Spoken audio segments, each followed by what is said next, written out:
আমাদের এই উত্তরাঞ্চলের আমাদের ছেলেরা, আমাদের তরুণরা, তারা কিন্তু ক্রিয়াবান্ধব, ক্রিয়ামুখী এবং তারা ফুটবলকে ভালোবাসে।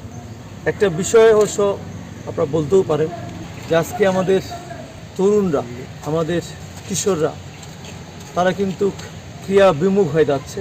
বিশেষ করে সামাজিক যোগাযোগ মাধ্যম সহ বিভিন্নভাবে তারা মাদকাসক্ত হচ্ছে।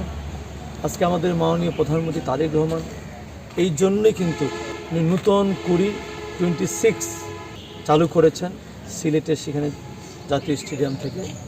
এর মধ্য দিয়ে ক্লাস 4 থেকে যে ছাত্রটি স্কুলে যাবেন তাকে আমরা ফুটবল, ক্রিকেট, ভলিবল, ব্যাডমিন্টন সহ আমাদের বিশেষ করে জাতীয় পর্যায়ে 6টি খেলা এবং আরও সাংস্কৃতিক অঙ্গনে আমাদের সন্তানেরা যেন সেইখানে মাঠমুখী হন, ক্রিয়ামুখী হন এবং সাংস্কৃতিক অঙ্গনে ফিরে আসেন। এবং আজকে যে বিষয়টা বললাম যে বিশেষ করে সামাজিক যোগাযোগ মাধ্যম মুখী এত বেশি হয়েছে, এটা ভালো হচ্ছে, খারাপ দিকটাই বেশি।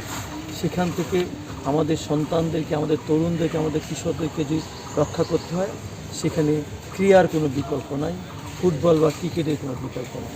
সেক্ষেত্রে আমি মনে করি আমরা এই নতুন করি, সেখান থেকেই আমরা অন্তত এটুকু বিশ্বাস করি যে আমাদের সন্তানেরা অন্তত স্কুলে হোক, বিকালবেলা হোক, তাদেরকে যদি আমরা এইরকম 4-5 ঘন্টা যদি তারা মোবাইলের বাইরে আমরা রাখতে পারি, আমার বিশ্বাস তারা আগামী দিনে একটি নতুন বাংলাদেশ এগিয়ে নিয়ে যাবে এবং তারা বিশেষ করে এই যে সামাজিক যোগাযোগ মাধ্যমের যে ব্যাধি, সেই ব্যাধি থেকে আমরা রক্ষা করতে পারবো।